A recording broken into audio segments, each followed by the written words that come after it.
Yaman ng sansinukuban. Unti-unting nababalot ng agam-agam. Para bang bagay na hiram na pinagyurakan. Hinabuso, iniwang may dugo sa kamay ng mga walang pakialam. At doon ko nakita kung paano ang tao, kapag nilamon ng sariling layaw, nagiging mas mabangis pa sa anumang nilalang. Ang tahol ng kagustuhan, mas malakas kaysa katwiran, mas marahas kaysa pangangailangang.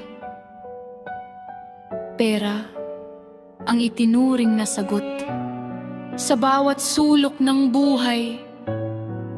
Kaya may mga tumatahol ngayon sa sariling kasakiman.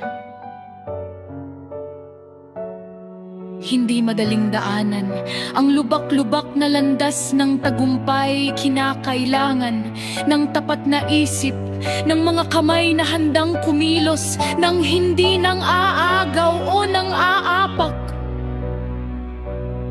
Dahil sa mundong ito, may mabuti, may hindi, may bunga ang bawat pagdesisyon, at minsan, isang maling kagat lang, maaaring mawala ang saysay ng lahat.